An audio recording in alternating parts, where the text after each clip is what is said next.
What is up, everybody? This is your boy, Teran Rodriguez, bringing you another edition of Set Point.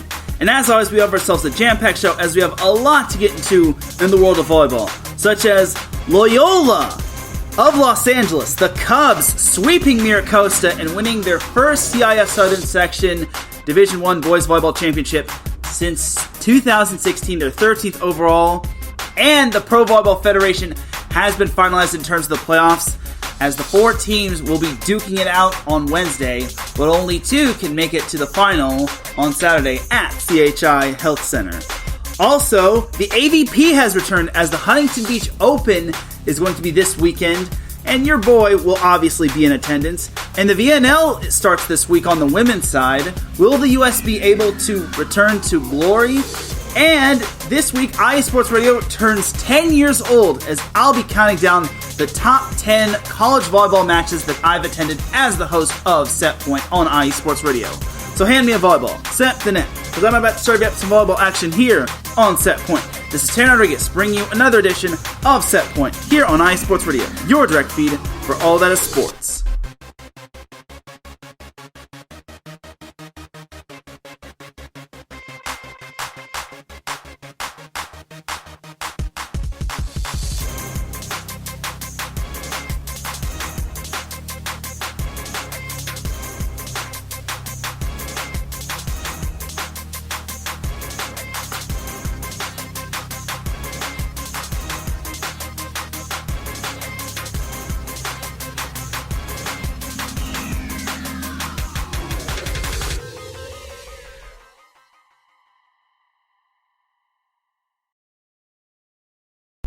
And welcome one, welcome all to another edition of Set Point. Thank you all for joining me on this beautiful Monday afternoon, Monday evening, Monday wherever you are listening from. Either way, you've made your way into episode 246 of Set Point. And without any further delay, let us begin. But first and foremost, Set Point would not be where it's at without iSports Radio providing the platform to go live on Spreaker. Definitely follow iSports Radio on several different social media platforms such as X, formerly known as Twitter, TikTok, as long as it's still up, and on Instagram. And we also have a website, IESportsRadio.com, for all of your latest sports news, our blog, our Hall of Fame, our page dedicated to each podcast, such as Set Point, our Fans of the Month, our community forum, and our merchandise shop. On Wednesday, iSports Radio will be turning 10 years old. Yes, 10 years on the air, as we have been by the fans and for the fans. And with your help, we are going to continue to keep on growing and keep on striving. Thank you to everyone for all of your support and for making iSports Radio your direct feed for all that is sports. A huge shout out to our 2 sponsors, Planet Jerky Premium Brisket Beef Jerky and Seal the Deal Wax Seals. Follow their social medias on Instagram and on Facebook if you still use Facebook. And I will let you all listen to what Planet Jerky and Seal the Deal Wax Seals is all about.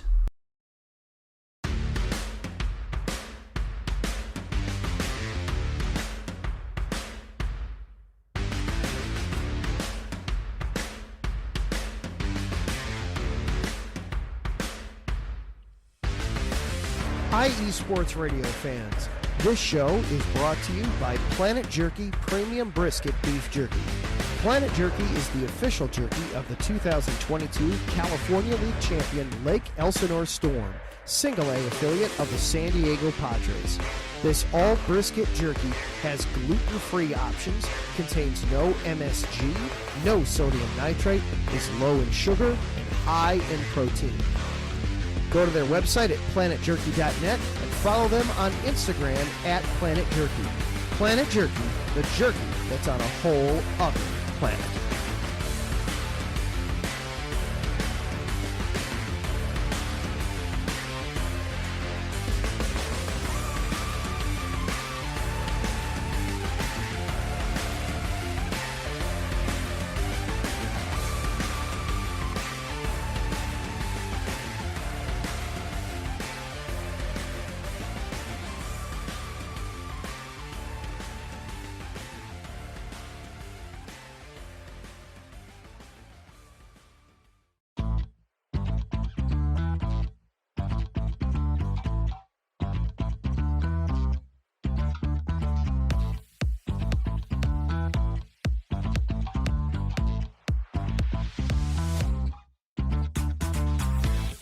Hey there, IE Radio fans. Be sure to check out our sponsor, Seal the Deal Wax Seals by Cecilia B.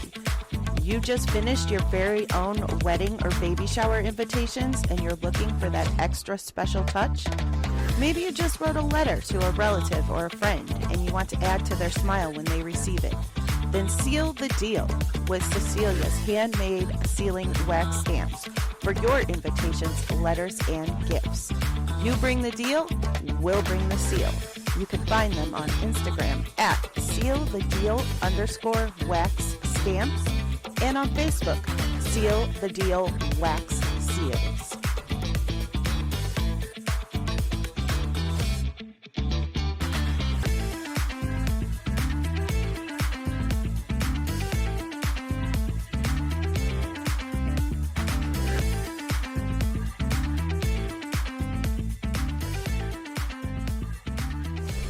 And definitely do check out Seal the Deal Wax Seals and Planet Jerky, the official sponsors of IE Sports Radio, your direct feed for all of that sports.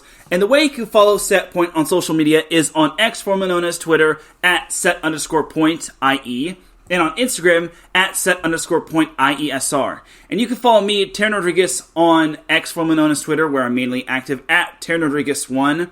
In addition, if you're listening to this on Spreaker, first and foremost, thank you very much. I really do appreciate it. Or if you're listening on the playback on Spreaker, I really do appreciate it. You will notice that there is a support button. If you want to become a supporter of Set Point on IE Sports Radio, it costs $5 a month. This will get you access to some exclusive interviews and some exclusive content from me that I probably will do on the side, and maybe some interviews that are pretty much lost in the sauce that I never got a chance to posting on Instagram because I never had Instagram back in the day, or they just got lost in the sauce on X, formerly known as Twitter.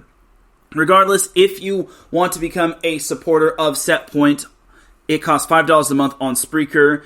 Or if you just want to tell everyone about the show, what it's all about, share it with your volleyball friends, share it with your volleyball family, share it with anyone that is a big volleyball fan. You'll definitely be doing the show a huge favor that way if you don't want to become a member of the Set Point Supporters Club on Spreaker. But with all that said and done, let us begin. As Ralph Cleese is in the chat room, thank you for joining me, Ralph. All right, let's get on into some high school boys volleyball, as college volleyball is pretty much done, but over the weekend, this past weekend, we had the CIF Southern Section Division 1 High School Boys Volleyball Finals. This featured two South Bay opponents, Loyola and Mira Costa. Well, Loyola is more of in Los Angeles, but Mira Costa is in Manhattan Beach, but this is the South Bay showdown.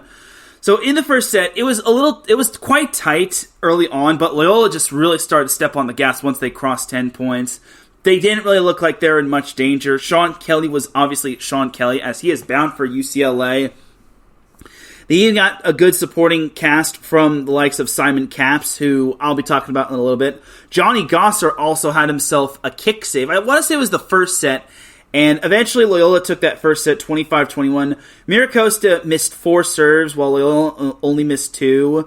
And Victor Loyola didn't start off on the greatest foot, but he eventually got it going when it truly mattered. Now, the second set, Loyola just jumped out to an early lead, and they did not look back.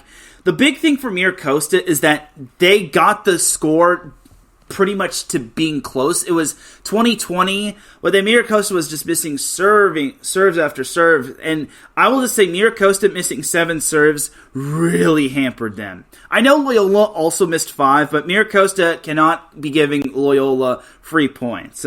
Loyola eventually wound up winning the second set 25-22. They outscored Mira Costa 5-2 after it was tied at 20-20.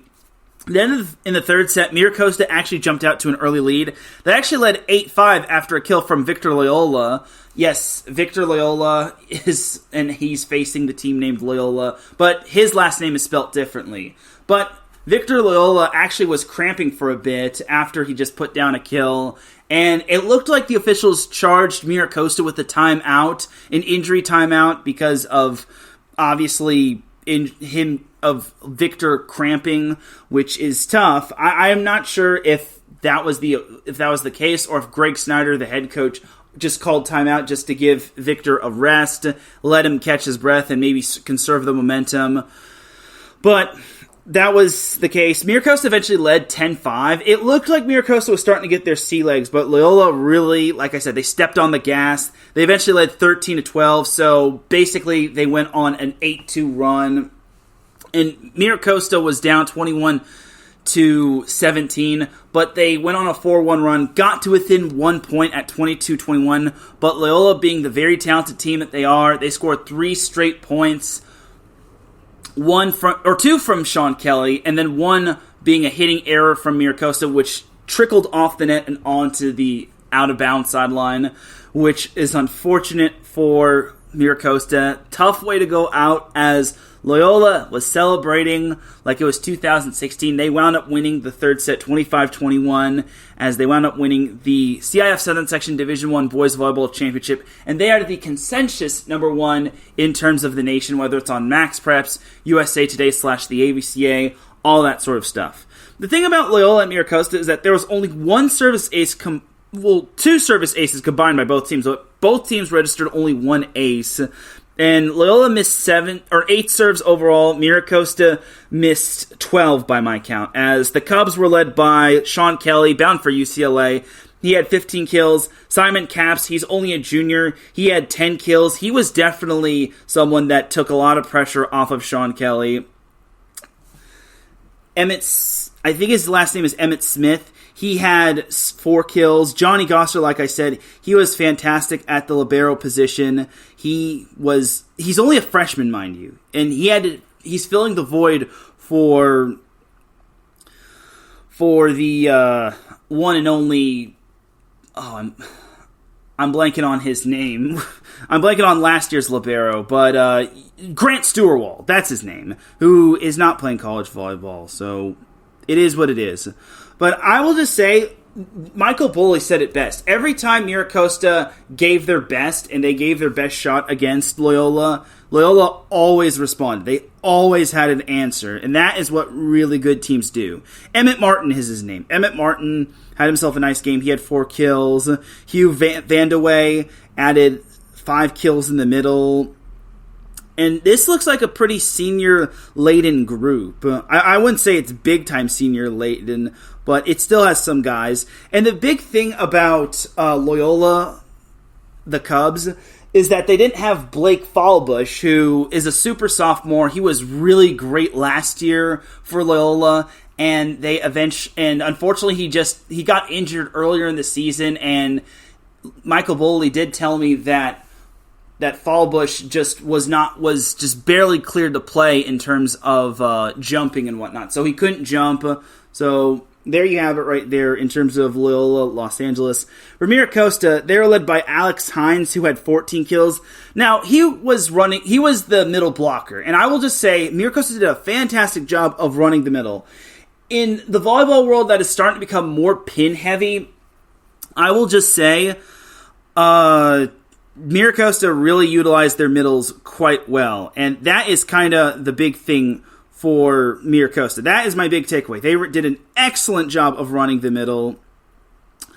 Victor Loyola also had 13 kills. He got off to such a slow start, but then he started to really pick it up. Matteo Furbringer, the son of Joy McKenzie Furbringer and Matt Furbringer, he had 5 kills, which wasn't bad. Stone Seligson added 6 kills for Mira Costa, but unfortunately, it was just not enough for Mira Costa. Loyola wound up winning the CIF Southern Section Division I Boys Volleyball Championship, and my takeaway for Loyola is this. Michael Boley said it best. Every time Loyola was in danger against Mira Costa, or Mira Costa gave them their best punch, Loyola answered in great response. And that is what championship caliber teams do. And I really have to give it up, because there's a reason why Loyola has only lost 1 match all season. That wasn't even in the best 3 out of 5 format. That's because Loyola is a machine. And even without Blake Fallbush, I definitely think that Loyola is a machine. They have other players that can step up to the plate and basically just take the reins from there. And I also have to give a big shout out to the setter for Loyola as well, Parker Schloss. I was kind of blanking on his name, but Parker Schloss also did his thing at the setter position. Parker Schloss is a setter. Hugh Vandeweghe is a setter. Sean Kelly, he's also a senior. Emmett Martin, he's a senior. So kind of a senior-laden lineup for Loyola. The only players in the lineup that are not seniors are Kai Klein, who I don't know if he's related to Dylan, but I digress. And then Johnny Gosser, the libero. So, and also Blake Fallbush, but he did not play. So my takeaway from Mira Costa is this. They didn't play terrible, but your star player wasn't at his best when he wasn't really leading the team. And when I saw him cramping, and Mira Costa fans are saying, oh, he's really tired, obviously it takes a toll on you. And unfortunately for Mira Costa, Victor Loyola just kind of had his toll taken on him. But it doesn't take away from the fact that it was still a pretty solid match. I didn't think it was a bad match. So I will say for Mira Costa, they just ran into a buzzsaw. And the first time these two teams met this season, Loyola actually wound up winning in 4 sets. But for Mira Costa, this is just another one of those tough losses where they just ran into a buzzsaw in Loyola, who, like I said, their last loss was earlier this season. That was in Best of the West, where they lost to Mater Dei. But for the Cubs, I will just say they flew the W. They took care of business, and Boley said it best. They took care of business. They did not deter even when Mira Costa was trying to take over.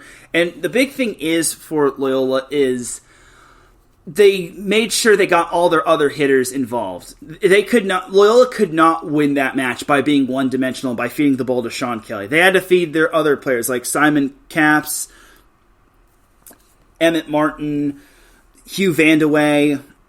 I have to really give it up to the setter Parker Schloss for setting a great game and just going with the game plan as noted. So, and there were some good rallies in this match. I really hate that I did not press record on some of these rallies.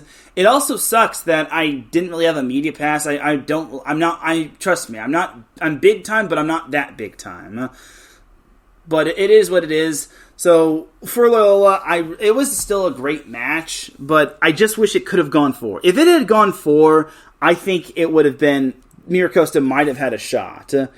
But it is what it is, and Loyola just wound up coming out on top. And it's their first CIF Southern Section Boys Volleyball Championship since 2016, and their 13th overall, as that actually leads every team in the Southern Section in terms of that category. I think the second closest is Corona Del Mar, as they have 9. But that was that for that championship matchup. So I also got to see some other championship matches in the CIF Southern Section Finals at Cerritos College. In Division 2, I got to see Santa Margarita sweeping Redondo Union 25-21, 26-24, and 25-18. UC Santa Barbara bound Ethan Saint had 22 kills, 24 officially.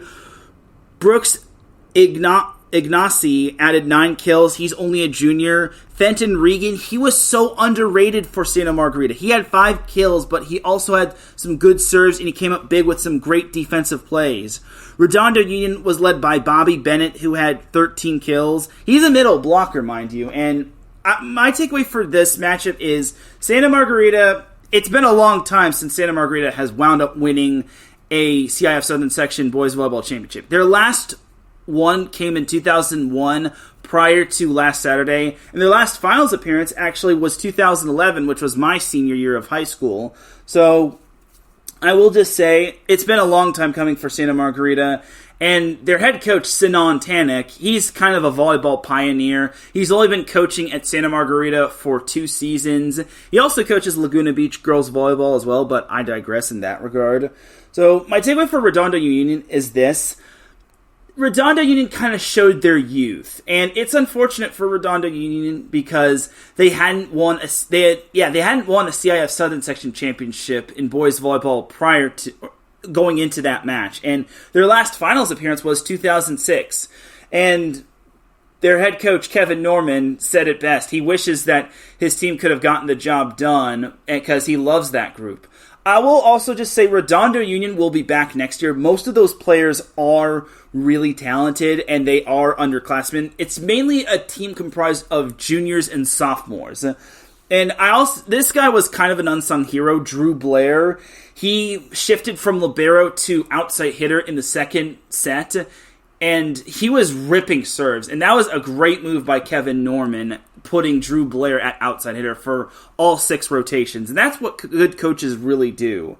And the thing about Redondo Union is that what really killed them was the second set. They were actually up 20-15, and they had set point at 24-22, and then Santa Margarita scores, so they have set point again at 24-23, but Santa Margarita scores again off a block, and suddenly it's 24-24, and then Santa Margarita rips off the next 2 points, and Santa Margarita wins that second set 26-24. So instead of being tied 1-1 going into set 3, Redondo Union is down 0-2, and their season is pretty much on the line. Well, not their season, but their championship hopes are on the line.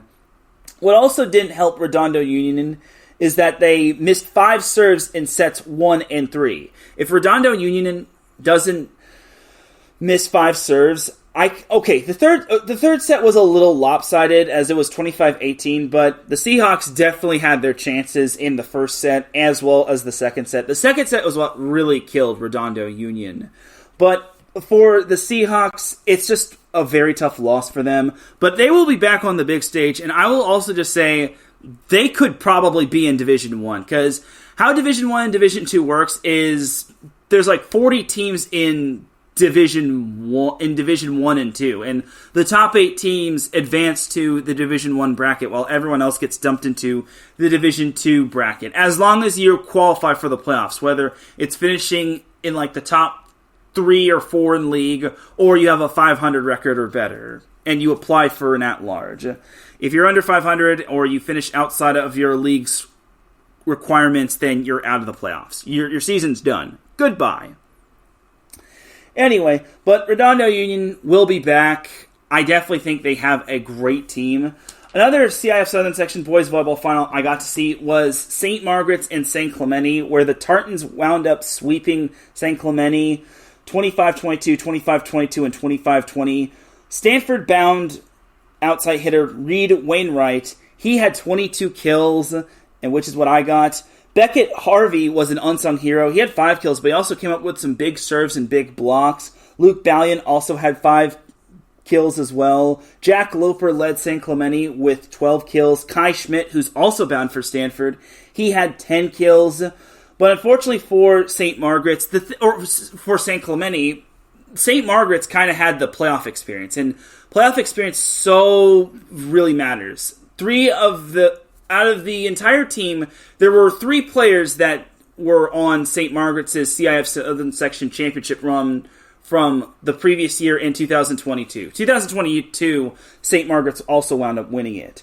The last time St. Clemente made the CIF Southern Section boys volleyball final was 2003. So over 20 years since St. Clemente last made a final. So I know St. Margaret's only had 3 returning players from the previous 2 seasons, but their coach was back as well, and Bob Yoder, the former USC men's volleyball player. And the thing for St. Margaret's is this. Reed Wainwright is a baller. The dude was practically doing everything in his power to will St. Margaret's to the win. And what really killed St. Clemente was the second set. And also the third set, where St. Clemente just kept missing a bunch of serves and they kept spotting St. Margaret's a bunch of points, it just really did not help.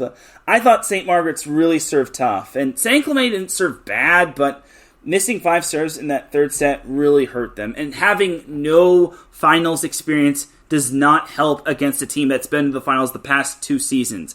Albeit it was in different divisions, but still, it just does not help St. Clemente in that regard.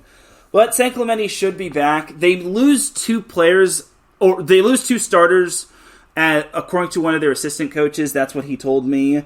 It obviously stings for St. Clemente because, again, 2003 was their last finals appearance, and they obviously wanted to send their seniors off with a win, but St. Margaret's just had it in them, and Reed Wainwright, he's just phenomenal, dude. Those 22 kills were actually over half of St. Margaret's overall kill total as a team. So St. Clemente needed to stop Reed Wainwright, but unfortunately they did not. So it sucks for St. Clemente, but there will be better days ahead for the Tritons.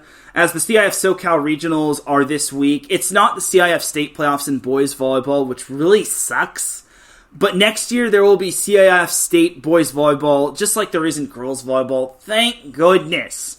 Thank goodness we are going to be getting that, because I'm sick and tired of seeing SoCal Regionals and NorCal Regionals, just because the SoCal Regional team is always the national champion in terms of max preps, as well as the USA Today / ABCA high school boys volleyball poll. But that is going to do it for the high school boys volleyball talk. Adam Karnick popped into the chat room. He said, sorry if I was a little too talkative. Yeah, Adam Karnick did go over, but it's all good. He actually didn't start till like 5 or 6 minutes after he normally goes on. So, Adam, it is totally fine if you went over. You are totally good, man. I'm not going to hold anything against you about that. And Adam says, good call on Loyola championship grit. Yeah, the Loyola Cubs. And Adam, I hope you enjoyed my title of this show. It's basically the Loyola Cubs fly the W. I kind of did that in honor of the Cubs, the Chicago Cubs, because their motto is fly the W every time they win. And then Larry B pops into the chat room. He says 10 years. Yes, 10 years on IE Sports Radio. So I'll be getting in that a little bit later, but that's pretty much that for the high school boys volleyball side of things. Let's jump on over to some Pro Volleyball Federation, and thank goodness there is not any matches going on in regards to me going live. So that's good, but the regular season is officially over, as we've got the postseason, which I think is pretty darn good if you ask me. But looking back on last week, going to Monday, we had the Omaha Supernovas sweeping the Vegas Thrill, and the Supernovas did clinch the number 2 seed prior to that match, so even if the Supernovas had lost, they would have been locked in as the 2 seed. Though, seeding does not matter when it comes to the CHI Health Center, especially when you're playing the Supernovas. But on Tuesday, we had the San Diego Mojo taking down the Columbus Fury in 4 sets. So I will just say, San Diego winning that match just clinched them the final playoff spot, which was no surprise, as the Mojo were led by Temi Thomas Ailara, who had 20 kills. Lindsay Vander Weide added 17 kills. And the set scores of the match were 25-22, 25-21, 19-25, and 25-18, or 25-21. So overall for the Mojo, this kind of wasn't surprising. The Fury are one of the most confusing teams in the league, as the Fury, sans Asia O'Neal, obviously. They didn't have Asia O'Neal. They were led by Kendall Kipp, who had 16 kills. Reagan Cooper added 11 kills. But with the loss, the Columbus Fury are eliminated from playoff contention, which means the San Diego Mojo are the final team to make the Pro Volleyball Federation playoffs in its inaugural year. So last Thursday, we had a doubleheader. We had the Columbus Fury taking on the Omaha Supernovas and the San Diego Mojo taking on the Orlando Valkyries. I'll just speed through the the Omaha Supernovas Columbus Fury won, as the Supernovas swept the Fury 27-25, 25-23, and 25-21. I'm surprised the Fury kept up with the Supernovas as best as they could, as the Supernovas were led by Stephanie Samity, who had 12 kills. Betty De La Cruz added 10 kills. For the Columbus Fury, they were led by Kendall Kipp, who had 15 kills. And then Reagan Cooper added 9 kills. Again, this had no effect on any seeding. The Supernovas were basically the 2 seed. The Fury were out of the playoffs. Now, if the Fury had won on Tuesday, they would have had a fighter's chance of possibly making the Pro Volleyball Federation playoffs, but unfortunately it was to no avail. Now, the other matchup was the San Diego Mojo taking on the Orlando Valkyries. So this one actually had seeding implications. And the thing about the Mojo is that they needed to at least win one out of their last two in order to finish as the 3 seed. If they lost out, then they'd be the 4 seed and they have to take on the Atlanta Vibe, but a win and they'd lock up the 3 seed. So the first set, the Valkyries actually wound up winning it 25-23. Kind of a shocker, but as I said on X1 Twitter on the Set Point account, I said that the pressure's kind of on the Mojo because the Valkyries have nothing left to lose. The Mojo have pretty much everything to lose, per se. Well, not everything to lose, but the Atlanta Vibe would be such a bad matchup for them. The second set, the Mojo took it 25-17. The Valkyries took the third set 25-20. The fourth set, the Mojo took it 25-20. And then the Mojo just steamrolled their way to victory in that fifth set, winning it 15-6, locking up the number 3 seed of the playoffs. And in addition, the San Diego Mojo, with that win, were over 500 for the first time in not only this season, but in its team's history. You have to remember, the Mojo started off 1-5, and now they finally reached over 500, and they are trending really upward. The Mojo could, hence the word could, be a tough out, as they got 30 kills from Lindsay Vanderweide, and that's big right there. 30 kills, that might be a Pro Volleyball Federation record. Not sure, just because there might have been another player to have shattered that record. Tammy Thomas Ailara added 14 kills for the Mojo. As for the Orlando Valkyries, which unfortunately had a rough end to their season, they were led by Jill Gillen, who had 16 kills.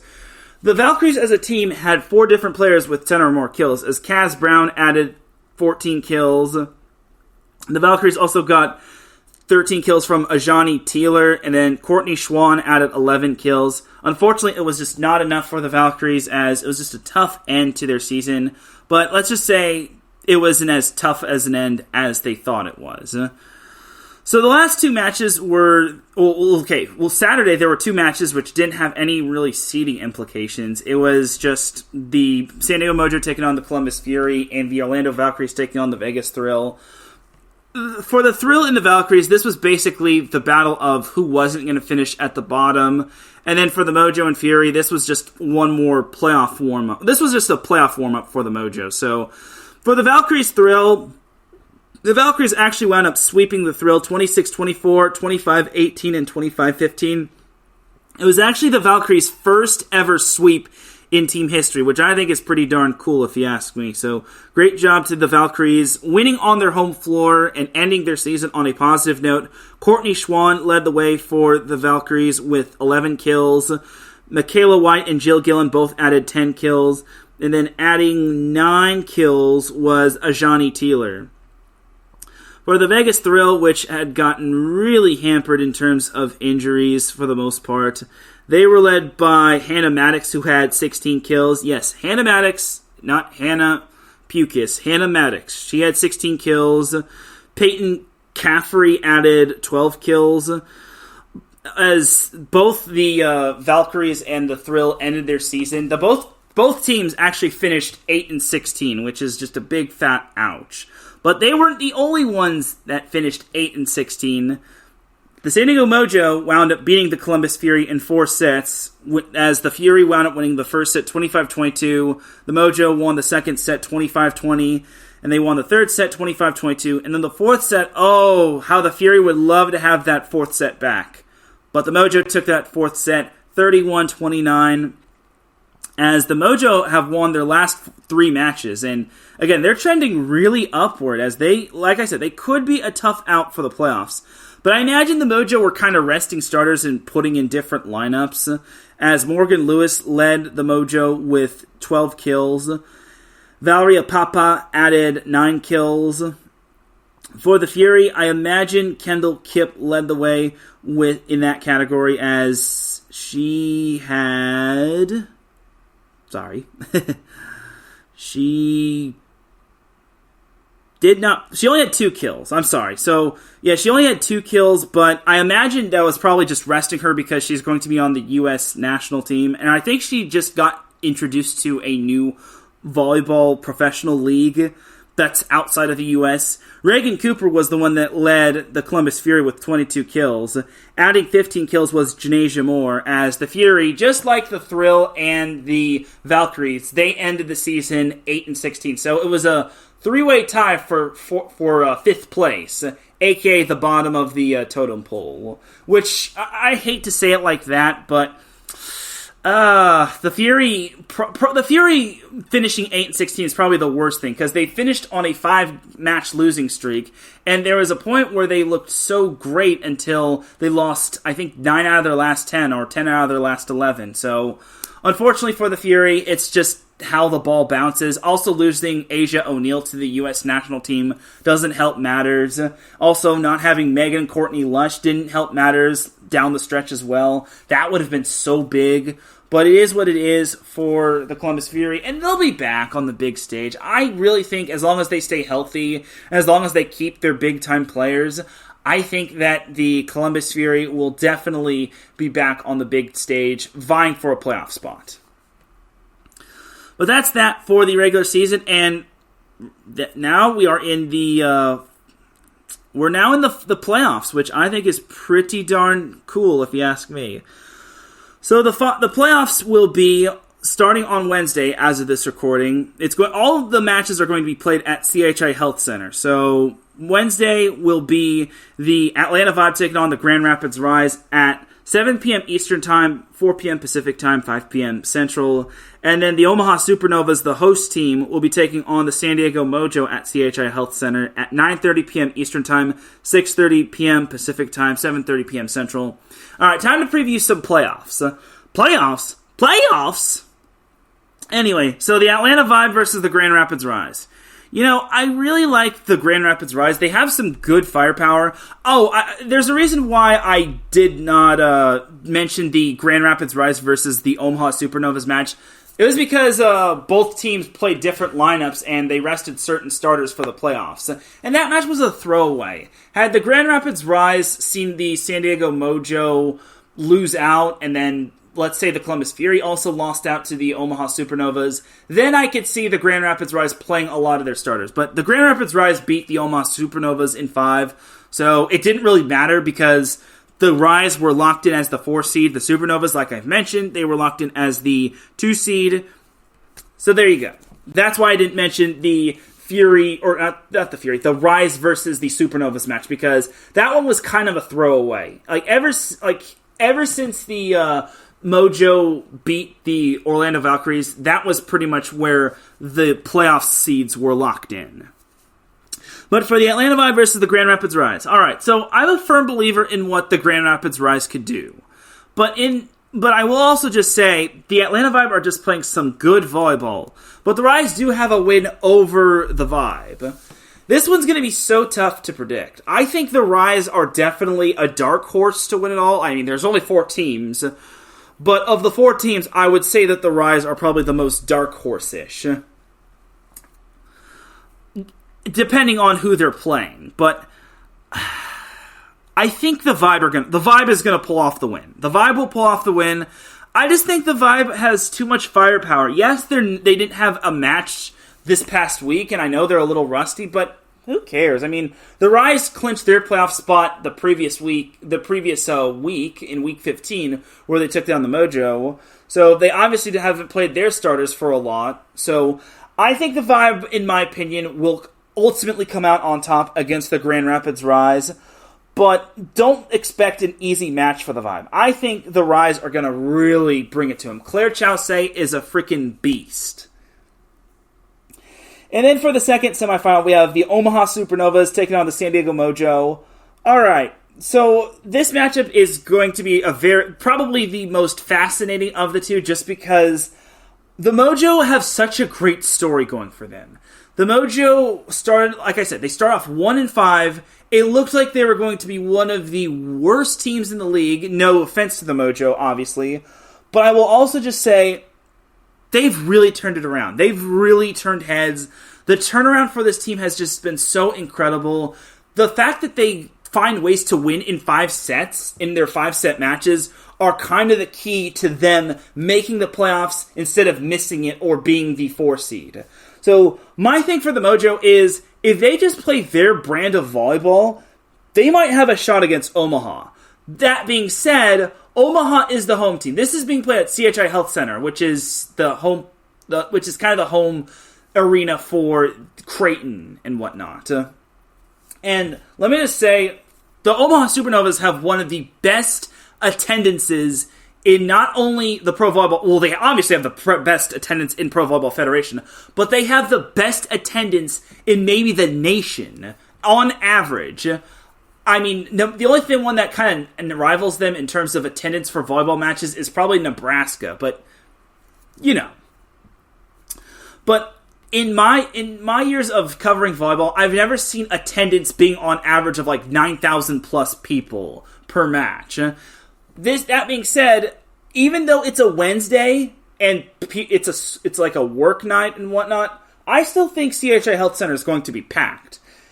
And for me, I like the Mojo. I love their story, but I think the Supernovas are going to come out on top. I hate to say this for the Mojo, but being on the road, and this is kind of an iffy slash touchy subject, but I think the Supernovas having that home court at CHI Health Center really matters, just because the Mojo have beaten the Supernovas twice, correct? Correct. However, both of those wins came at Viejas Arena in San Diego. They have not had the same luck at CHI Health Center. So, with that being said, I think the Mojo are really going to battle the Supernovas, but I think the Supernovas come out on top. And a big fun fact about Omaha is that they have not gotten swept once this season. Every other team, the Atlanta Vibe, the Vegas Thrill, the San Diego Mojo, the Grand Rapids Rise, the Orlando Valkyries, and the Vegas Thrill, if I haven't mentioned them already, they've all gotten swept. Every other team in the Pro Volleyball Federation has been swept at least once. The Omaha Supernovas, they have not been swept at all this season. That just goes to show that the Omaha Supernovas have a lot of fight in them. Oh, I also forgot, the Columbus Fury. That was the team that I was blanking on, but I digress. But you get the point. The Omaha Supernovas have not been swept at all this season, and that's very consistent in my opinion. Because if you get swept, it's obviously demoralizing and whatnot, but the fact that the Supernovas don't get swept means that they're a consistent bunch, and they're kind of like... What's a perfect team to describe them as? They're kind of like Nebraska, in a sense, in women's volleyball, and they're like Long Beach State in men's volleyball, and Long Beach State or UCLA in men's volleyball, too. They're just so tough to put away, but with that being said, I just think the Supernovas are going to win probably a little bit of a barn burner. I'd like to see the Mojo give a real challenge to the Supernovas, but I just think the Supernovas are just going to come out on top. And then the final will also be played at a CHI Health Center, as that'll be the winner of each semifinal match. No, it's obviously going to be the loser. No, but but the winner of each semifinal will face the winner of the other semifinal in the final at CHI Health Center on Saturday, which I think is a 12:30 p.m. Pacific start time, if not a 2:30 p.m. Central start time. So I have the Atlanta Vibe and the Omaha Supernovas advancing to the Pro Volleyball Federation Championship match. Now to predict who's going to win it all. This one's kind of tough. The Vibe are just such a well-balanced team, but the Supernovas are also just as balanced. But that being said, I'm probably going to regret this pick immensely. I'm picking the Supernovas to win. I think the Supernovas, with their home court, is really going to take it to the Vibe. And I can only imagine how packed it's going to be when the Supernovas and the Vibe face one another. I imagine it'll still be packed regardless of if the Supernovas make the final or not. But with the Supernovas playing for the Pro Volleyball Federation Championship, which is the match of the million, or the $1 million match. Yes, because I think the winning club gets $1 million. it's basically going to be for all the marbles, and both of those teams are going to be giving it their all. But I have the Supernovas coming out on top just because home court advantage really matters unless you're UCLA and you wind up winning on the road against Long Beach State. But I think the Supernovas are just a little bit more balanced, and honestly, I feel this is kind of the whole culmination thing. The Vibe wound up winning on the first ever match of the Pro Volleyball Federation's inaugural season, and now we get the Omaha Supernovas winning the last match of the inaugural season of the Pro Volleyball Federation. So I'll take the Omaha Supernovas. I promise you all, if the Supernovas somehow don't win the championship, I will gladly eat my crow. Because obviously I haven't been the best in terms of predicting, unless it's the NCAA Beach Volleyball Championship and the 3C2A Men's Volleyball Championship, but I digress. Alright, but that's going to do it for some Pro Volleyball Federation. Let me know who you all think is going to be winning the Pro Volleyball Federation Championship. Will it be the Omaha Supernovas, the Atlanta Vibe, the San Diego Mojo, or the Grand Rapids Rise? Just let me know, and if you're right, then I'll give you a shout out and whatnot, but this will do it for the Pro Volleyball Federation portion of the show. When we come back, we'll discuss some AVP as the 2024 AVP season will begin this weekend. Then we also have some VNL women's to discuss. And then we have my top 10 most notable and memorable college volleyball matches that I've attended as a member of IE Sports Radio and the host of Set Point. So keep it locked here. You are listening to Set Point here on IE Sports Radio, your direct feed for all that sports. We'll be right back after this. Sports fans, do you like teams that are tough, cities that are tougher, and fan bases that are passionate about their teams? How about teams that are historic and stadiums that are iconic? Then you belong in Chicago, and you need to check out Chi-Town Weekly. Join me, Adam Kernan, every week as we keep up with all things Chicago sports. Bears, Bulls, Blackhawks, Cubs, White Sox. We'll cover them all, plus more. The Windy City is always buzzing, and we'll keep you up on all the big games and major stories. So tune in to Chi-Town Weekly every week right here on IE Sports Radio, your direct feed for all that is sports.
Hello, ladies and sinners. Hello, sports fans around the world. Hello, IE Sports family. This is Cale Henderson, the host of IE Vegas, the Sin City Sports Show, presented by IE Sports Radio. If you folks are interested in sports in the Vegas area, if you're wanting to have a blast for 1 hour, every Tuesday night from 7 p.m. Pacific Standard Time to 8 p.m. Pacific Standard Time, this is a show built for the Vegas sports fans, where we feature the Las Vegas Raiders, the Las Vegas Golden Knights, the Las Vegas Aces, and the University of Las Vegas, Nevada Rebels. Hopefully, fingers crossed, MLB team coming soon. Either way, if you folks are looking to have a blast for 1 hour each and every week, tune in Tuesday, 7 p.m. Pacific Standard Time to 8 p.m. Pacific Standard Time. If you folks are interested in Vegas sports news, go to our Twitter, at SinCities_IESR, and you can speak with me, the host, Cale Henderson, at Cale_Henderson on Twitter. At any time, be happy to reply. Always want to reach out to our fans. Again, the Sin City Sports Show, presented by IE Sports Radio, your direct feed for all that is sports.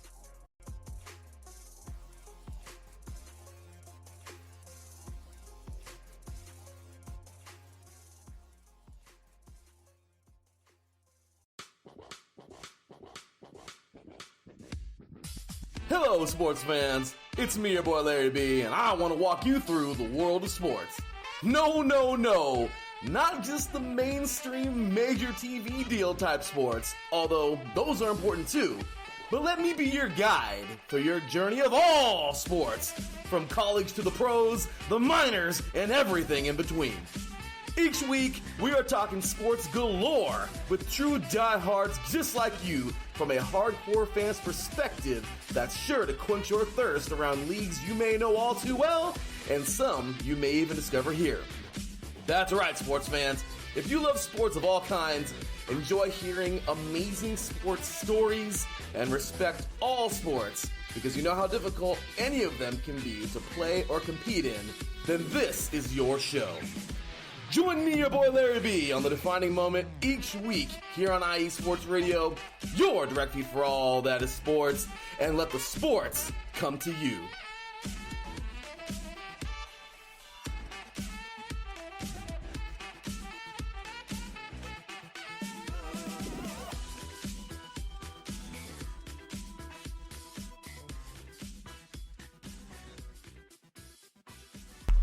Back with segment number 2 of Set Point here on IE Sports Radio, your direct feed for all that sports. Definitely check out all of our amazing shows, especially The Defining Moment, which will be going live on Wednesday for the 10-year anniversary special. Yes, 10 years that IE Sports Radio has been on the air. You will be hearing The Defining Moment, the flagship show of IE Sports Radio, basically be going live and all that sort of thing. And again, a happy early birthday to IE Sports Radio because, again, for the last 10 years, IE Sports Radio has been bringing you amazing content ranging from interviewing legendary athletes, coaches, and other authorized media personnel to building tailor-made shows such as Set Point, dedicated to all major sports cities around the country, as well as sports in general. But we'll get into that a little bit later. Right now, it's time to discuss a little bit of some AVP as the AVP season is on the horizon. Yes, the AVP is about to get underway this weekend as the first stop on the AVP tour is in Huntington Beach, and that's kind of in my neck of the woods. And whoever was the genius that basically had that happen, whoever wanted that to happen, thank you. Thank you for having the first tournament of the AVP season to be in Huntington Beach. I really do appreciate it. Also, gotta give a shout out to Patty Bax in the chat room. She says, "Hi, Teran." Hello, Patty. Thank you for tuning in. All right, but for the Huntington Beach Open, well, here's the thing. So the AVP season is basically going to be a little interesting, to say the least. So it starts off this weekend in Huntington Beach from May 17th to May 19th. Then there's the Denver Open from July 6th through July 7th. That is the contender event. Then the Waupaca Open, another contender event, that'll go from July 11th through July 12th. Then the Virginia Beach Open, which is another contender event, that'll be going from August 3rd through August 4th. Then there's the Manhattan Beach Open, where the AVP pretty much originated. That's from August 16th through August 18th. Then the Chicago Open, that'll be going from August 30th through September 1st. Then there's the League One tournament from September 14th through the 15th. The League 2 tournament from September 21st to 22nd. The League 3 tournament from September 28th through the 29th. The League Tournament 4, which will be from October 5th through the 6th. League Tournament 5 from October 12th through the 13th. So then there's a 6th tournament from the 19th and 20th of October. 7th tournament from 26th to the 27th of October. League 8 tournament from November 2nd through the 3rd. And then the League Championships, which is, I imagine, is like the playoffs for the AVP. That's going to be from November 9th through the 10th. Unfortunately, and this was a big unfortunately, the AVP didn't have their AVP championships. I'm gonna assume it's because they couldn't find a good location or they couldn't find the money to fund for like broadcasters and to broadcast on TV and whatnot. But it is what it is. The last time we had an AVP tournament was the Laguna Beach Open, which was good and all. But as for the AVP's first tournament, the Huntington Beach Open, which is the Heritage. So, in terms of the women, your top overall seed is Teran Rodriguez and Kristen Nuss. If you don't know who they are, then you should. They're one of the up-and-coming pairs from the U.S., and they're a freaking phenomenal pair. They hail from LSU, and Teran Rodriguez actually played at Creighton, so you Nebraska-ians, in terms of the volleyball community, you better be cheering for her. Because they're probably going to be in the Olympic scene in the near future. That's what I'm going to call right now. Teran Rodriguez and Kristen Nuss will eventually be on the Olympic scene. And then the 2 seed will be April Ross and Alex Kleinman. That is big right there. Alex Kleinman and April Ross have kind of been on hiatus ever since 2021, which is unfortunate, but obviously baby time obviously takes over, and mommy time obviously is a thing right there. So for Alex Kleinman and April Ross, fun fact, April Ross actually went to my high school. So you have that right there. But for April Ross and Alex Kleinman, they have one of the best track records in terms of the AVP. It's really phenomenal, and I actually really want to see to get their number right. So as a pair, the A team, Alex Kleinman and April Ross, they have a combined 76-5 record in the AVP. That is incredible right there. And in addition, you have to remember, they also won gold in the 2020 Tokyo Olympics, which I think was pretty impressive as well. Especially since the A team, they kind of had to work their way up from the bottom. I think April Ross had a different partner, Jen Kessie, I think. But the A team is back, ladies and gentlemen, and they are the number 2 seed. And I would not be surprised if April Ross and Alex Kleinman wound up winning it all. I mean, I saw Alex Kleinman play 4-man beach volleyball, which I thought was pretty cool, back in the fall of 2023, back in October. So it's great to see those two back. Then we also have Sarah Hughes and Kelly Cheng as the 3 seed of the Huntington Beach Open. They actually will be in the Olympics as well. So they will be representing the United States. So if you see Sarah Hughes and Kelly Cheng, they'll be representing the U.S. And then the 4 seed, which is the Canadian duo, Brandy Wilkerson and Melissa Humana Paredes. They're also a very good duo. They have great team chemistry. And don't be surprised if they pull off some upsets in terms of against the other top 3 seeds. Then your other main draw participants are Betsy Flint and Julia Scholes, Megan Kraft and Therese Cannon, Brooke Bauer and Megan J. Rice. Yes, the Megan Rice from LMU, not the other Megan Rice. I'm just saying. Zana Muno and Emily Day Capers, Gina Urongo and Tony Rodriguez, Kylie DeBerg and Haley Harward, Deanna Kraft and Lexi Denneberg, and Kim Hildreth and Tegan Van Gunst round off the main draw. So everyone else that is not in the main draw is going to be is basically in the qualification round. So it's basically you have to make the qualifier in order to make the main draw, and then you still have to go through the main draw to win the whole tournament. So there's that for the women's side of things. And then for the men's side of things, the number 1 overall seed is Taylor Sander and Taylor Crabb, aka Team Taylor. The number 2 seed is Avery Drost and Phil Dalhauser, which Avery Drost, if you don't know, he's a former guest on Set Point, so I kind of will be rooting for him, just kind of. Don't want to show too much bias. Then Triborn and Kame Schulk are the 3 seed. Hagen Smith and Logan Weber are the 4 seed. Cody Caldwell and Sean Cook are the 5 seed, which is the last pair to win an AVP tournament. You have Evan Corey and Allison Cerruti also in the tournament as the 6 seed. Billy Allen and Paul Lottman are the 7 seed. Troy Field and Tim Baumgren are the 8 seed. Brian Miller and DJ Klasnick, they're the 9 seed. Tim Brewster and Kyle Friend, they're the 10 seed. David Lee and Jake Urrutia are the 11 seed. And then Lars Basie and Gage Basie are the 12 seed. Those must be brothers. But that's kind of your main draw participants right there. And then everyone else, like I mentioned, everyone else whose name I did not call, they are in the qualification round. And then after that, they have to make their way through the qualifying round and then make it to the main draw. And then they have to win the tournament from there. But the two Taylors are probably going to be the heavy favorite to win it all. Maybe Avery Drost and Phil Dalhauser. You never can count the Slim Beast. And Avery Drost also won gold with the U.S. In a beach volleyball tournament, in an international beach volleyball tournament with Cody Caldwell.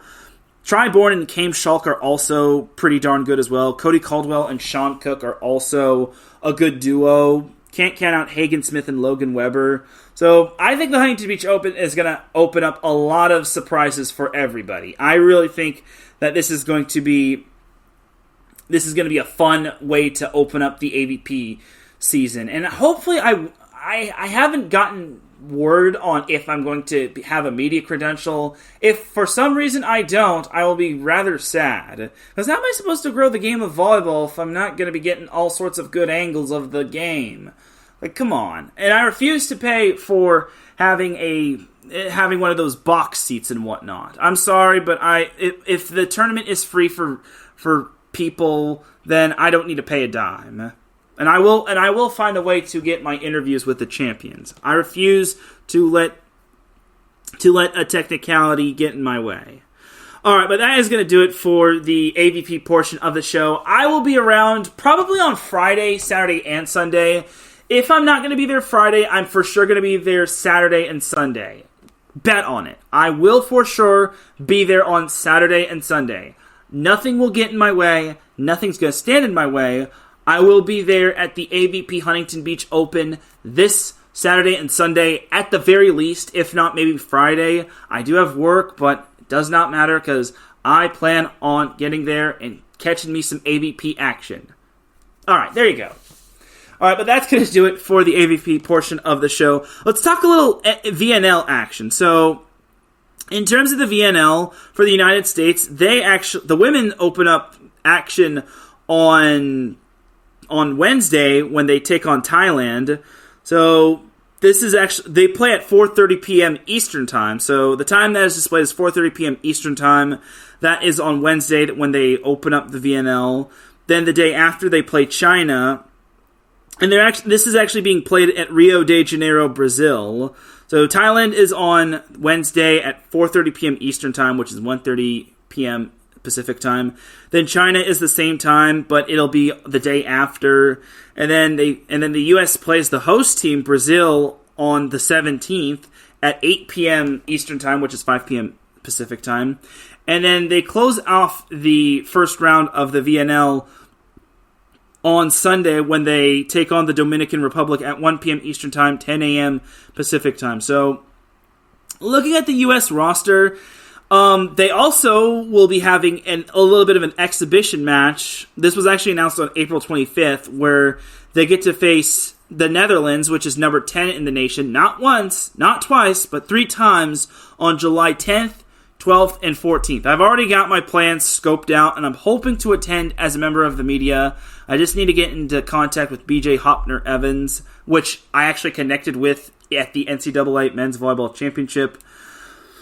But anyway, the U.S. women's team, the U.S. women's national team for the time being consists of Micah Hancock, a setter from Penn State, Jordan Poulter, setter from Illinois, Avery Skinner, outside hitter from Kentucky and Baylor, Justine Wong-Orantes, libero from Nebraska, Ali Fronti, outside hitter from Penn State, Morgan Hentz, libero from Stanford, Lauren Carlini, setter from Wisconsin, Breon Butler, middle blocker from Texas, Maddie Skinner, outside hitter for currently Texas. She will be back, but they also list her as a player for Kentucky because, remember, she wound up winning the national championship with Kentucky in the post-COVID year. Anyway, and then we have Jordan Larson, the governor, the outside hitter from Nebraska. Everyone should know who she is. Then Annie Drews, opposite from Purdue. Jordan Thompson, opposite from Cincinnati, University of Cincinnati. Then we have Sarah Wilhite Parsons, outside hitter from Minnesota. Anna Hall, middle blocker from Louisville. Haley Washington, middle blocker from Penn State. Dana Retke, middle blocker from Wisconsin. Zoe Fleck, libero from UCLA and Texas and UC Santa Barbara. Yes, I'm going to include the school that she started off with first. Then we have Asia O'Neal, middle blocker from Texas and of the Columbus Fury. Jenna Gray, setter from Stanford. Danielle Catino, opposite from Purdue. Catherine Plummer, outside hitter from Stanford. Kelsey Robinson, who I think got married, outside hitter from Nebraska. Chiaka Ogbogu, middle blocker from Texas. Kendall White, libero from Penn State. Ashley Evans, setter from Purdue, as well as the Atlanta Vibe. Kalia Lanier, outside hitter from USC. Kendall Kipp, opposite from Stanford and from the Columbus Fury. Kayla Hanneline, middle blocker from Northern Iowa. Taylor Mims, opposite from Washington State. And Serena Gray, middle blocker from Pitt. Why did I take time on that one? From Pitt. So the overall schedule for the women's national team are as follows when it comes to the VNL. As there are actually 3 rookies on the VNL team. So the VNL team, in terms of the U.S. women's national team, are as follows. Jordan Poulter, Avery Skinner, Justine Wong-Orantes, Ali Fronti, Lauren Carlini, Breon Butler, Maddie Skinner, Jordan Larson, Sarah Wilhite Parsons, Anna Stevenson Hall, Zoe Fleck, Daniel Catino, Chiaka Ogbogu, and Kayla Hanneline. The head coach, obviously, is Kart Karai. The assistant coach is Tama Mayashiro. Second assistant coaches are Marv Dunphy, Alfie Reft, and Aaron Virtue. I guess it's worth noting, performance analyst Ryan Verhoek, and there you go. So week 1 is in Rio de Janeiro, Brazil. That'll be on May 15th, 16th, 17th, and 19th, like I mentioned. Week 2 is actually going to be in the U.S., in Arlington, Texas. Oh, God, how I wish I could be in Texas with my brother, but unfortunately, it just doesn't work that way. So week 2 is going to be on the women's side. It's going to be in Arlington, Texas on May 28th, May 31st, June 1st, and June 2nd. Then week 3, it's going to be in Fukuoka, Japan on June 10th, June 12th, June 14th, and June 16th. And then the final round will be on June 20th through the 23rd in Bangkok, Thailand. So obviously we all should know that the Olympics are on the horizon, so I imagine that's why the VNL is closer as opposed to it kind of being stretched into the depths of the summer, like in July and whatnot. But I should also mention that the friendly match between the Netherlands and the U.S. will actually be the last time the two teams will be facing each other and it's going to be the last tune-up matchup before the Olympics in the Paris Olympics, in 2024 Olympics. But that's basically that for the U.S. women's national team. I kind of just limited it to the U.S. national team, unfortunately. I really wish I could go a little bit more in depth with their entirety of their team, but with the entirety of the VNL. But honestly, the U.S. It's kind of, I don't mean to say this in a derogatory way, but it's kind of, everyone kind of really cares more for the U.S. if you're listening. But if you're also a listener of some of the other countries, just let me know, and then I'll go in depth regarding them. But the May 14th schedule, which is tomorrow, it'll be Bulgaria versus Netherlands, Italy versus Poland, China versus Korea, and Brazil versus Canada. That Brazil-Canada matchup looks so good. I think that's going to be a very good matchup between those two teams. And honestly, I think that's the match of the day right there. So, all in all, in terms of that, that's kind of that for... So, yeah, like I mentioned, those 4 matchups were as follows. Then on Wednesday, May 15th, we have France versus Germany, Japan versus Turkey, USA versus Thailand, and Serbia versus Dominican Republic. Then Thursday, we have Germany versus Italy, Bulgaria versus Japan, Brazil versus South Korea, Netherlands versus Turkey, China versus the US, and the Dominican Republic versus Canada. Friday, we have Japan versus Germany, France versus Poland, Italy versus Bulgaria, Serbia versus Thailand, China versus Canada, and Brazil versus the US, which that's going to be the match of the first round right there. That is going to be the barn burner because Brazil and the US, in terms of volleyball, whether it's men's or women's or beach, it is going to be a barn burner. And then on Saturday, we have Poland versus Netherlands, France versus Bulgaria, Italy versus Turkey, Serbia versus China, South Korea versus Dominican Republic, and Thailand versus Canada. Then Sunday, to close off round 1 in Rio de Janeiro, Brazil, we have Germany versus Netherlands, Brazil versus Serbia, Poland versus Japan, USA versus Dominican Republic, France versus Turkey, and Thailand versus South Korea. So that's basically that for your entire VNL schedule. Sorry if I kind of just limited it to the U.S., but the U.S. kind of gets the first pick of the first pick of me talking about them. So they have it right there in terms of the VNL and USA Volleyball. I'll probably get into a lot more USA Volleyball once the Olympics start. I really want to. It's going to be tough for me to check out the Olympics the Summer Olympics when I have to work. Like the 2020 Olympics in terms of Tokyo, which were obviously played in 2021. I didn't have to work because I was closing off my college career, and I got to see the Olympics just because I wasn't working and I was just focusing on finishing up college and whatnot. So I'm hoping to stay so on top of the Olympics, even if it means I may have to call out sick in terms of work. But I digress.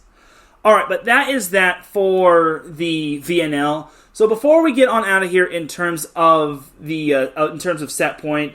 Obviously, IE Sports Radio is turning 10 years old on Wednesday. So as of this recording, this is being recorded on Monday, as most of you all know. But IE Sports Radio is turning 10 years old on Wednesday. 10 years on the air. It's an absolute amazing thing. I kind of always tell this story, but how I started off with IE Sports Radio, I actually started off as the host of Bases Loaded, our former baseball show, and then that unfortunately fell through, and then Larry B wanted me as his co-host for Defining Moment and for 3 and Out College Edition. Unfortunately, Larry got so busy back when I first started, back in 2019, so he didn't know if he was going to be having me on as a co-host anymore. So he actually had the idea of letting me start out with Set Point. He said, "You're so good with talking volleyball, why not have a volleyball show?" And it's like, all right, fine, I'll do it. What's the worst that can happen? And the worst thing that can happen is nothing, because so many matches that I've attended, so many milestones that I've accomplished with Set Point, and all that later. So, in honor of IE Sports Radio turning 10 years old, I will go over my top 10 college volleyball matches that I've attended as the host of Set Point. Now, I limited it to just the top 10 college matches just because I've obviously attended a lot of high school volleyball matches, but I want to limit it to just college volleyball matches just because most people probably know who I am in terms of like Set Point and whatnot, whether it's a college coach and whatnot. So starting off with the honorable mentions, we have number 16 Georgia Tech taking on number 18 UCLA at Long Beach State in women's volleyball. This was on September 4th, 2021. I got to attend this one. It was basically post-COVID, and it was the first time the Big West finally had women's volleyball matches, which is great because nothing stunk worse than seeing the Big West. Well, as a stan of the Big West Conference, nothing stunk worse than seeing Big West in women's volleyball basically say, "Oh, you're not getting a season, so you get to join the Ivy League," which I think is complete garbage. But there was a Big West men's volleyball season. Make it make sense. And also that year, another honorable mention for me, it was number 21 San Diego taking on Long Beach State in women's volleyball. This was on September 18th, 2021, where Long Beach State wound up upsetting the Toreros in 4 sets. It was the first ranked win for the Beach since 2016 when they took down Hawaii in 5 sets when the Bows were number 12 at the time. And it was at Walter Pyramid. Another honorable mention was Hawaii at UC Irvine in an exhibition match on October 23rd, 2022. That was a fun match right there. I know it was an exhibition match, but I will just say that match had a championship-like vibe to it. And also the Hawaii fans showed up and showed out. And the 5th set, I think, was like 24-22. So it was a very fun exhibition match. And it was a great little matinee match following UC Irvine's women's volleyball team beating Cal Poly.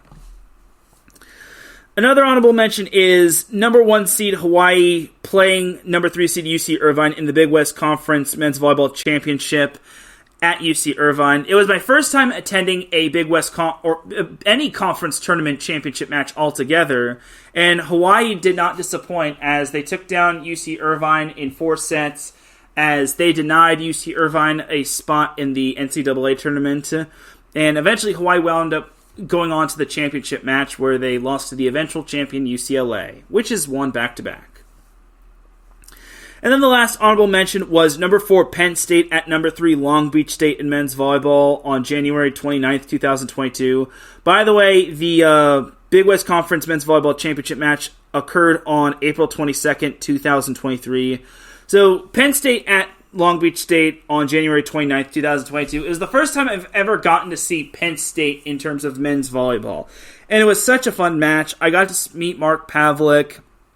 I also got to meet Toby Ezeonu and all these amazing, talented players on Penn State. Penn State had such a fantastic season, but unfortunately missed the NCAA tournament as they lost in the EIVA semifinals to Princeton, which eventually wound up winning the EIVA tournament.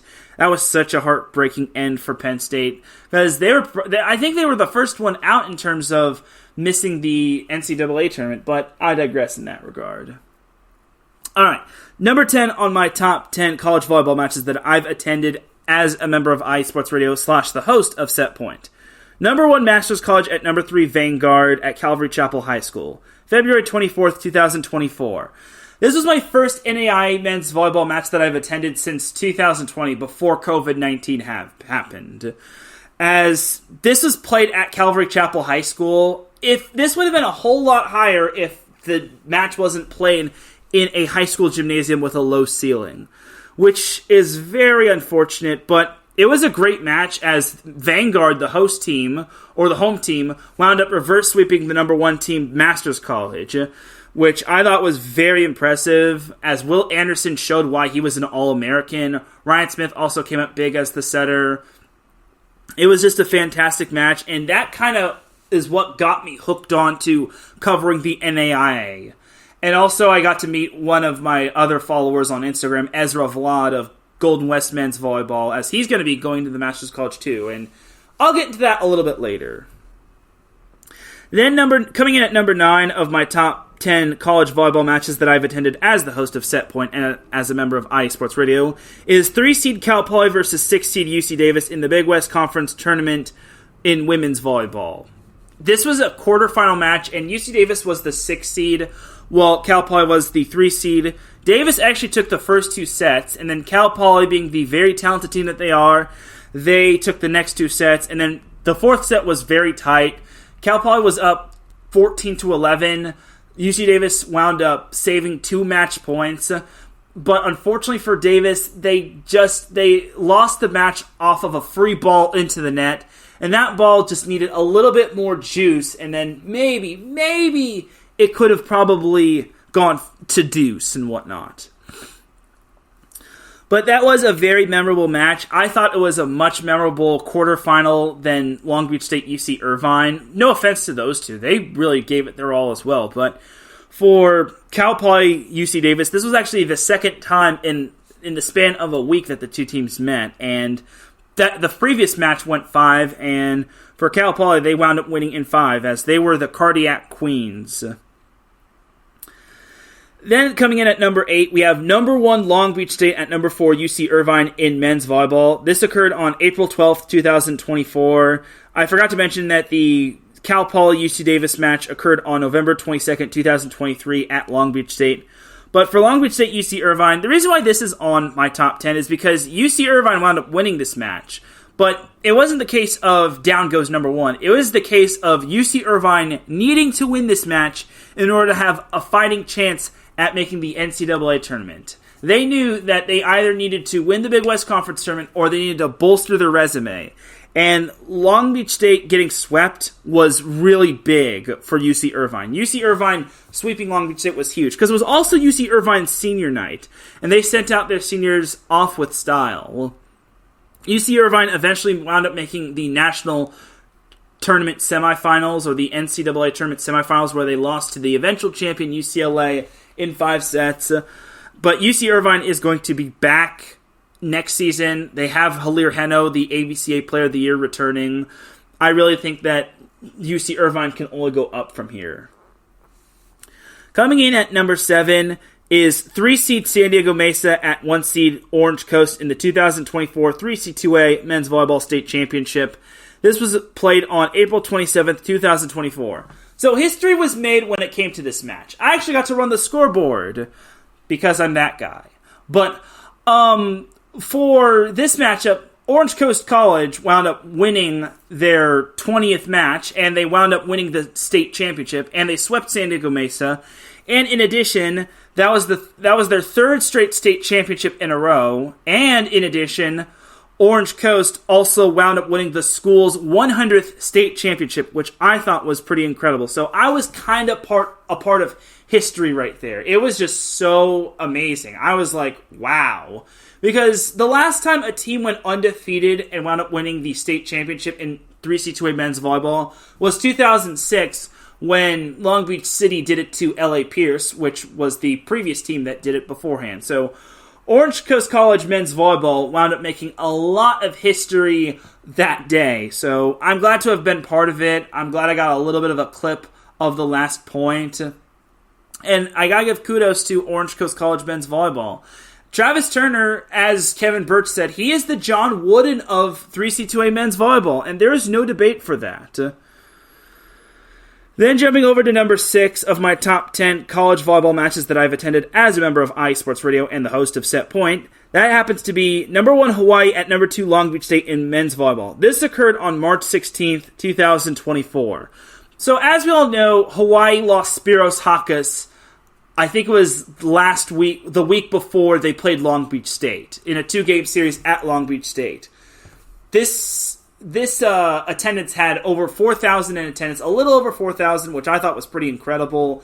And Hawaii was not backing down from the Long Beach State challenge. Obviously, Hawaii was number 1 in the nation, but without Spiros Hakas, they just were not the same team.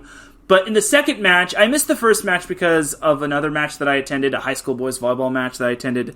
But the second match was such an instant classic. This is what Hawaii versus Long Beach State in men's volleyball is like. And this is what a great rivalry is all about. And honestly, I'm glad I attended the second match. And it was just a great day of volleyball for me altogether. And let me just say, Hawaii, if they don't lose Spiros Hakas, I think they have a much different season in terms of the NCAA men's volleyball season. Heck, I can go as far as to say with Spiros Hakas, they might have been able to make the NCAA tournament. But unfortunately, this isn't Madden where you could just turn off the injuries and whatnot. Heck, maybe Hawaii could beat UC Irvine at UC Irvine twice, but I digress in that regard.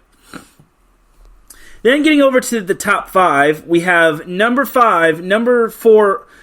Coming in at number 5, we have number 4 Ohio State taking on number 1 UCLA at the Austin Convention Center in the First Point Collegiate Challenge.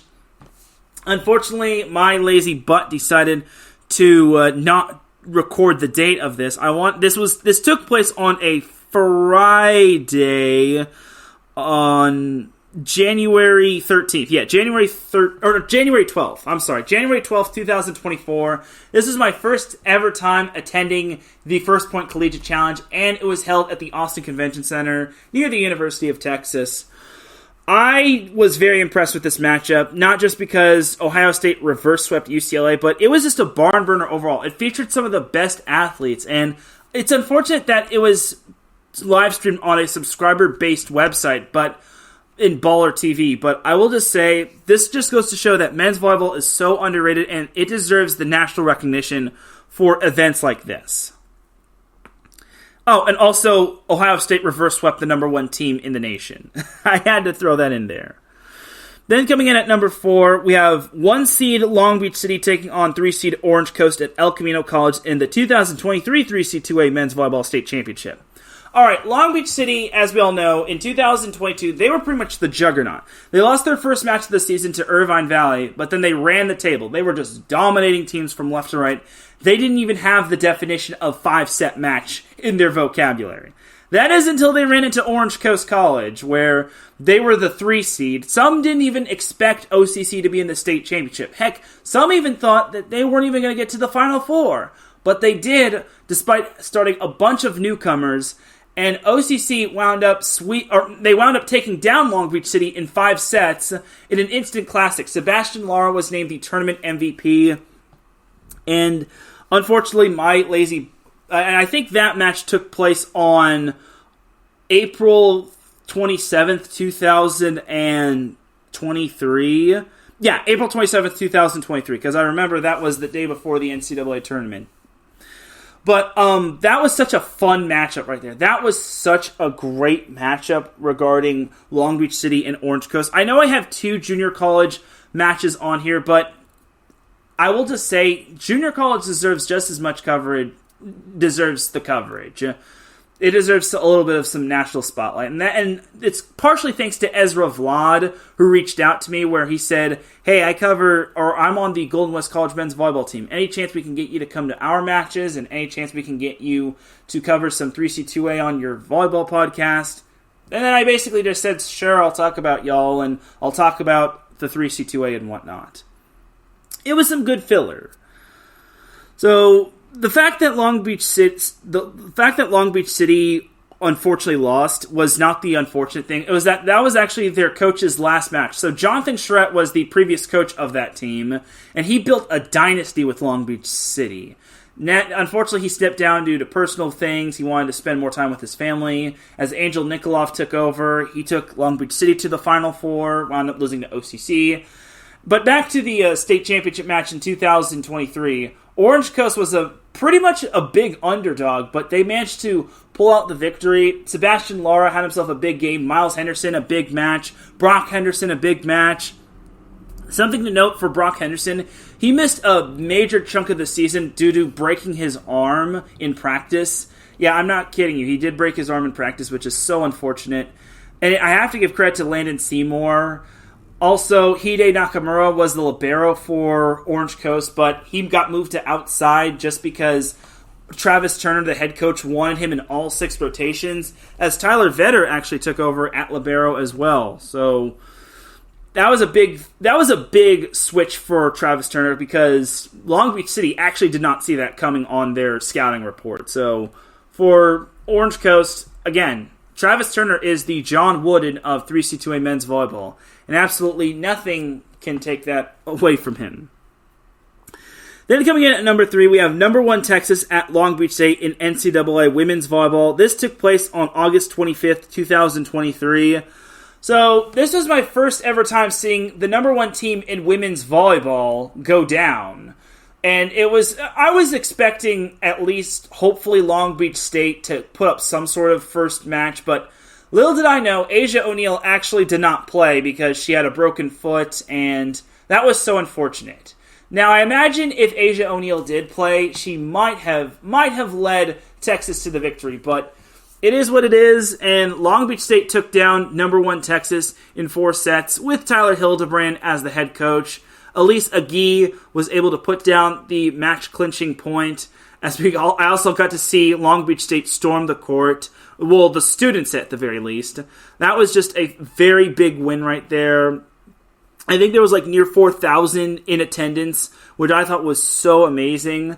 And there was actually one of 3 matches in the 2023 NCAA women's volleyball season that saw the number 1 team in the nation go down. The others were Nebraska beating Wisconsin when Wisconsin was number 1, and then Wisconsin beating Nebraska when Nebraska was number 1.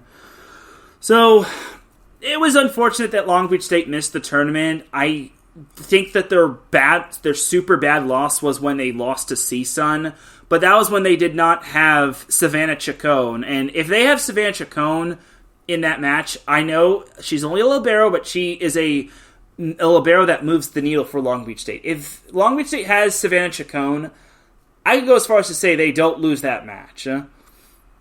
I think that CSUN loss was just a massive blow to their season. But I will also just say that it was still a fantastic season for Long Beach State women's volleyball as they managed to win over 20 matches. It's just looking at the positives. Then coming in at number 2, we have the MPSF Men's Volleyball Conference Tournament Championship match between the 1-seed UCLA and the 2-seed Grand Canyon. This took place at USC at the Galen Center on April 20th, 2024. And this was a phenomenal match. This was my first time attending an MPSF tournament final. And I actually do need to correct myself on the 3C28 Men's Volleyball Championship. I think it was April 29th when Orange Coast College took down Long Beach City in the 2023 final. Maybe it was the 22nd. Regardless, we have moved on from that. The MPSF Men's Volleyball Final in 2024. This was fun, and I'm glad the MPSF tournament was held at USC.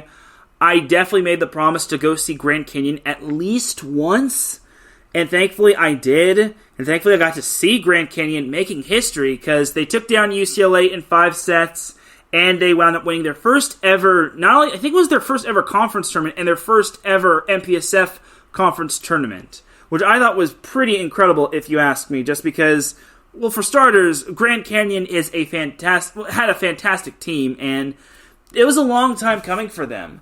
The Lopes eventually made it all the way to the national semifinals, where they unfortunately lost to Long Beach State in 5 via reverse sweep. But Grand Canyon had themselves a fantastic season, and I imagine Grand Canyon will be back on the big stage. It was so awesome for me to attend. I couldn't stay for the after party, or not the after party, the post-match interviews and whatnot, but I had some other circumstances that held me back. Other than that, it was still a fun match, and Cameron Thorne putting down match point. Yes, it was Cameron Thorne, not Rico Wardlow. Cameron Thorne putting down match point for GCU was just incredible for Grand Canyon. It really showed that Grand Canyon had come a long way, and I'm glad I was part of Grand Canyon's history. And now for my number 1 college volleyball match that I've attended as the host of Set Point, and as a member of iSports Radio. And it's a clear, obvious one. The NCAA Men's Volleyball National Championship match between 1-seed UCLA and 2-seed Long Beach State at Long Beach State. This occurred on May 4th, 2024. The reason why it was my most memorable match is because, well, for starters, it was between the 2 best teams in the nation, and number 2, I got to attend as a member of the media. Now, attending as a fan member is one thing, but attending as a member of the media, you get to go on the court, you get to take pictures of the teams cutting down the nets, you get to take pictures of the teams celebrating with the trophy, you also get to take videos of the confetti and whatnot. It was just a fantastic atmosphere as well. So, for me, that is my most memorable college volleyball match that I've attended as a member of iSports Radio and as the host of Set Point. I really enjoyed covering that match. I was happy for UCLA, even though they made me eat a lot of crow. And I'm just going to say this to be real. I owe you an apology, UCLA men's volleyball. I wasn't really familiar with your game. But that aside, yeah, it was a fun match. I also was so happy to attend the NCAA tournament as a member of the media. I'm hoping I can continue that trend going forward when it comes to like other volleyball tournaments, not just in the NCAA side of things, but I'm hoping we could all see, I could show you all what the atmosphere looks like in regards to what goes on in terms of the media types of scene, whether it's like the press conferences and whatnot. I did hear that the 2025 NCAA Beach Volleyball Championship is going to be held at Huntington Beach, as well as the 2026 NCAA Beach Volleyball Championship. And I will just say, I know people loved it at Gulf Shores in Alabama, but I'm just going to say Huntington Beach is kind of the mecca for... Huntington Beach and Manhattan Beach are kind of the mecca for beach volleyball. I'm sorry, but I understand some people want and love having the NCAA Beach Volleyball Tournament in Gulf Shores, Alabama. But I will just say Huntington Beach is the perfect place to have the next NCAA Beach Volleyball Tournament. If not Huntington Beach, Manhattan Beach. And I'm really excited for the NCAA Beach Volleyball Tournament. I'm hoping to cover more NCAA Beach Volleyball just because I only covered not one match, but one event overall. But all in all, I'm going to hope to continue that trend. But the reason why I have UCLA Long Beach State number 1 is, like I said, an instant classic. UCLA continuing the repeat trend going. Great atmosphere, great memorable moments that I captured through the lens of my iPhone 13. Just an amazing part of me, just because I don't think anyone would have predicted a small volleyball podcast that doesn't get the national recognition that most other podcasts get would be at this stage. So hopefully I can continue that trend. It's probably going to be on the beach side of things, not on the men's side of things. But I did hear that the NCAA men's volleyball tournament is coming back to California in 2026 when Pauley Pavilion will be the host site, aka UCLA. But that is going to do it for my top 10 college volleyball matches that I've attended as the host of Set Point and as a member of iSports Radio. I'm actually going to give you all a little bit of an exclusive. I'm going to give you my quick top 5 in terms of my way too early top 5 NCAA men's volleyball teams for next year in terms of Division 1 and 2. So number 1, obviously I got to put UCLA. That's the clear and obvious number 1, just because even though they lose players like Alex Knight and Ethan Champlin and so on and Merrick McHenry, they still return Andrew Rowan, Cooper Robinson. They got Sean Kelly returning.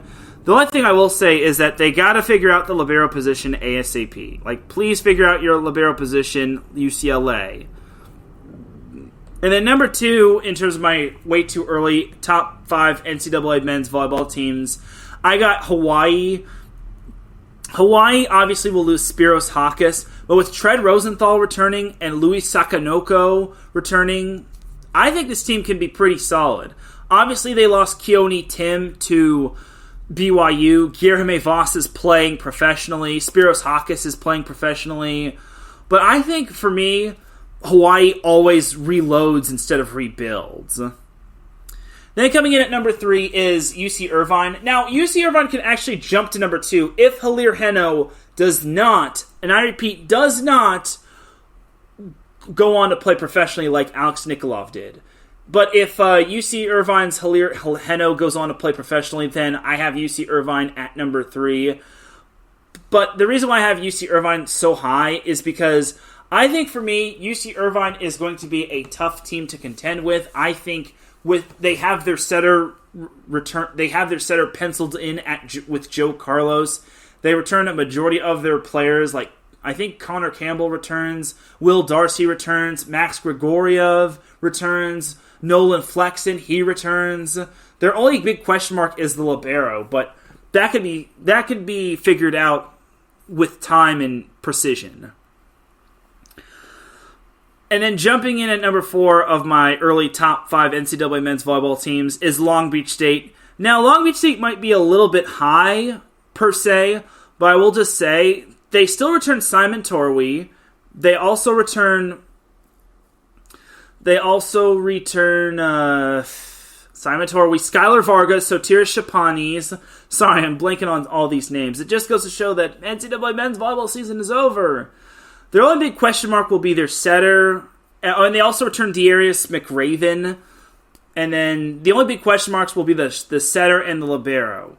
The setter could be Jake Pizzanti, who will be coming in out of high school. I could see Alan Knipe starting another freshman setter like he did with Aiden. I mean, Jake Pizzanti kind of has learned from Aiden Knipe. But I digress in that regard. The libero, I think, could go either way. I'm not sure who could be the libero at this moment. Maybe it'll be Chris Connolly. I'm not sure. But Long Beach State should still be up there because they still have some returners, unless they all graduate early and they pretty much leave to go play professionally and whatnot. And then number 5. Number 5 is going to be so tough. I'll give it to BYU.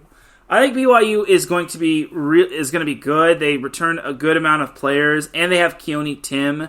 Instead of him being a serving specialist, he's going to unleash his arm at the outside hitter position. Obviously, they lose John Stanley, but BYU is going to get a whole lot of players. And I guess an honorable mention would be USC in terms of my way too early top 5. So who knows? Maybe I'll have a way too early top 10 NCAA men's volleyball teams in terms of my exclusives for the Set Point Spreaker Supporters Club. But that's enough rambling for me. I decided to give you all my early top 5 for good reason. And ladies and gentlemen, that is going to do it for this week's episode of Set Point. Ladies and gentlemen, it's time for me to drop the beat, because I'm about to dip like a banana in chocolate. You feel me? Thank you everyone for tuning in to Set Point. I really do appreciate everybody tuning in. If you listen live, I appreciate you. If you listen on the playback, I appreciate you. If you listen at work, I appreciate you. If you listen at any time, any place, anywhere, I really do appreciate you. Shout out to the chat room that was able to listen in when they could, live. Patty Vax, Davidson Crooks, Marcus Losgreat, Larry B., Adam Karnick, and Ralph Cleese. I really do appreciate you all tuning in. I should be back live next Monday for Set Point, and I should be live for the SoCal Supreme Sports Show maybe Thursday, if not Wednesday, but it is all going to depend on what my schedule looks like. But for everyone here at IE Sports Radio, this is Teran Rodriguez signing off. Have yourself a great rest of the week. Happy early birthday to IE Sports Radio. Remember, 10 years on IE Sports Radio, or 10 years on the air for IE Sports Radio. It's definitely it's been some fun, memorable times. I will see you all either on Thursday or on Wednesday for the SoCal Supreme Sports Show. And if you're going to see me in person, I will see you all on Friday, if not Saturday or Sunday, for the Huntington Beach Open. Have a great rest of the week, everybody, and happy birthday, IE Sports Radio. 10 years on IE Sports Radio. Let's go! Peace!